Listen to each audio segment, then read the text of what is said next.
Hi, welcome to Khanajical. Let us discuss the nature of demand and marginal revenue curves under monopolistic competition. It is important to understand the nature of demand curve facing an individual firm under monopolistic competition. We already been discussed about the demand curve facing a firm working under perfect competition is perfectly elastic demand curve under the perfect competition. The perfectly elastic curve or the perfect competition situation, it faces the perfectly elastic demand curve. So, in the perfect competition, the firm has to accept the ruling prices because it has absolutely no control over the price of the product. It's mean in the perfect competition market, the firm must accept the ruling market prices. On the contrary, a firm working under the monopolistic competition enjoys some control over its prices of its product, since its product is somewhat differentiated. Differentiated product means we already discussed about the different products of the monopolistic competition, like the Colgate, Pepsodent, Binaka, Miswak, Ajanta. When we consider soap, Godrej number 1, Lux, Medimic, and so on.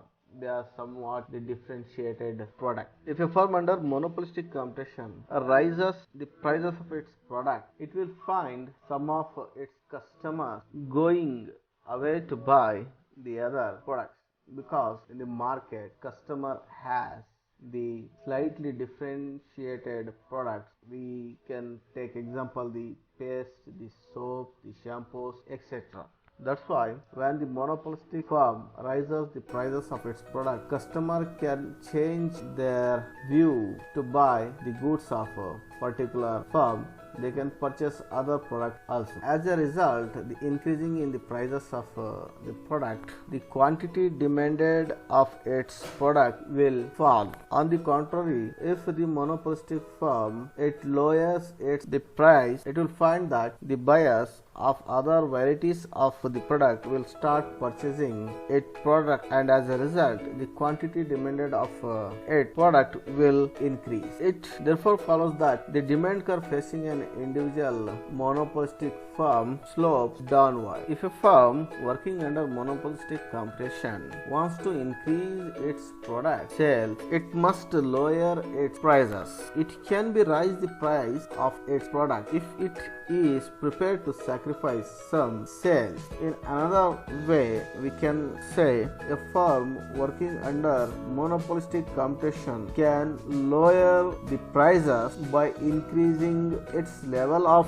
sales and output. A purely competitive firm merely adjusts the quantity of its output has to produce, price being given and constant data for it. But a firm working under monopolistic competition faces a more complicated problem. It cannot merely adjust quantity at a given price, because each quantity changed by it will bring about a change in the price at which the product can be sold. We can clearly understood by the help of a diagram.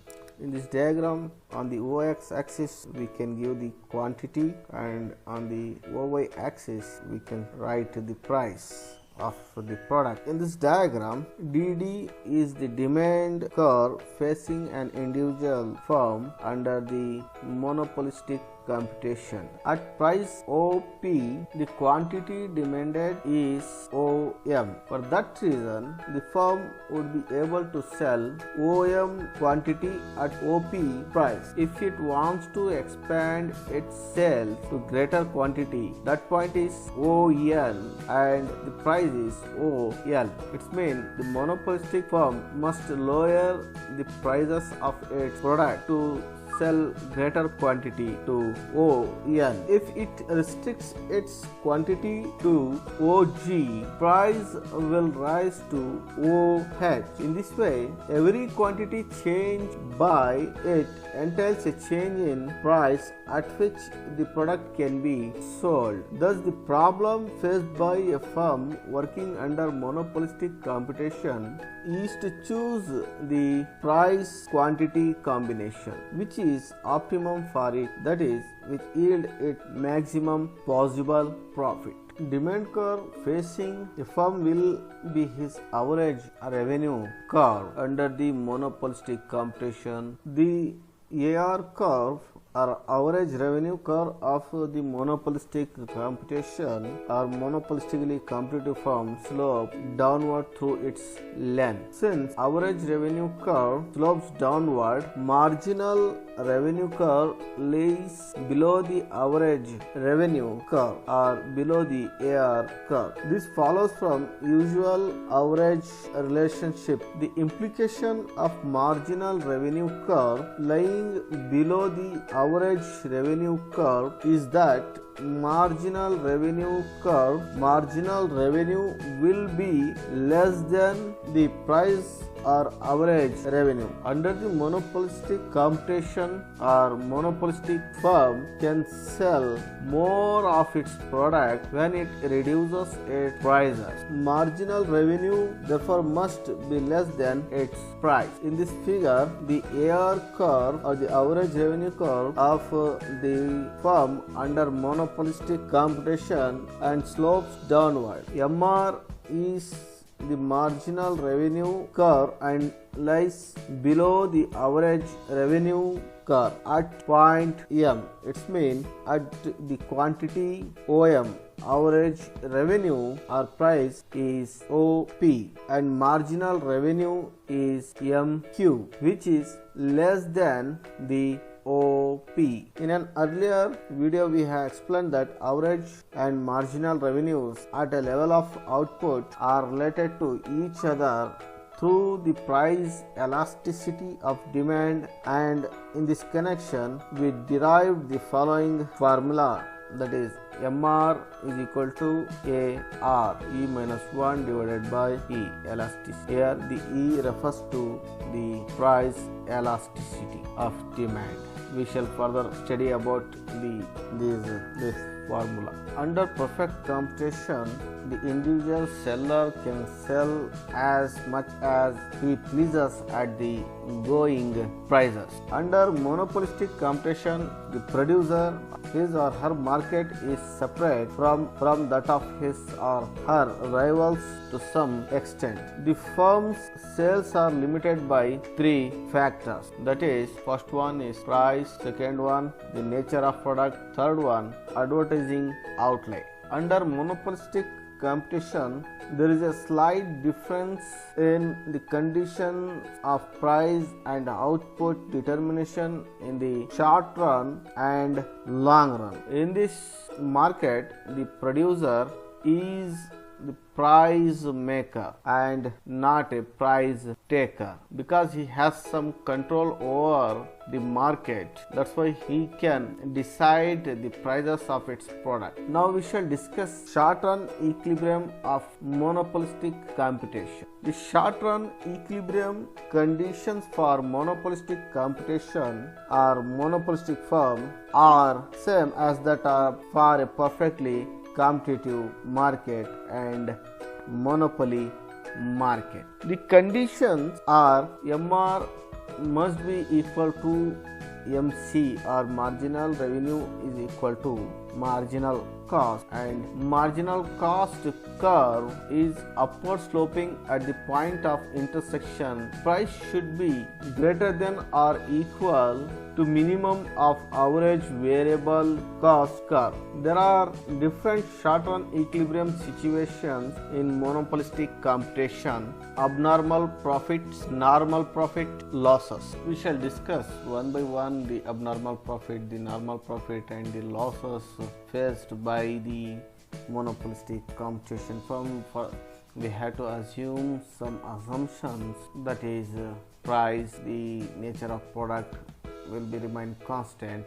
We have to take some assumptions to discuss about the short-run equilibrium of the monopolistic firm. Assuming the conditions with respect to the all substitutes such as their nature and prices being constant, the demand curve for the product of a firm will be given. We further suppose that the product of the firm is held constant. Here we are taking price and output as variables in respect of which equilibrium adjustment is to be made. The individual equilibrium adjustment is to be made. The individual equilibrium under monopolistic competition is graphically showing DD is the demand curve for the product of an individual firm, the nature and prices of all substitute being given. This demand curve DD is also the average revenue curve of the firm. Here AC represents the average cost curve of the firm, while MC represents the marginal cost curve corresponding to it. It may be recalled that average cost curve first fall due to internal economies and then rises due to internal diseconomies. Given these demand and cost condition, a firm will fix its prices and output at the level which gives its maximum total profits. Theory of value under monopolistic competition is also based upon the profit maximization principle, as is the theory of value under perfect competition. Thus, a firm, in order to maximize its profits, will equate marginal cost with the marginal revenue at point E. The firm will fix its levels of output at OM, for at OM output marginal cost is equal to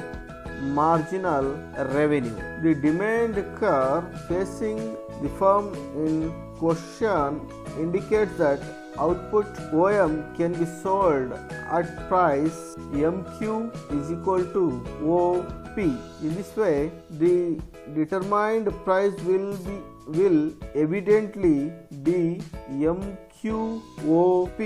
In this equilibrium position, by fixing its price at OP and output OM, the firm is making economic profit equal to area, that is RSQP. This area is considered as the economic profit or the super normal profit to monopolistic competitive firm. RSQP, which is the maximum area. It may be recalled that profits RSQP are in excess of normal profits because the normal profits, which represent the minimum profits necessary to secure the entrepreneur's services, are included in average cost curve. In this way, the area, which is the RSQP, shows the amount of supernormal or economic profits made by the firm.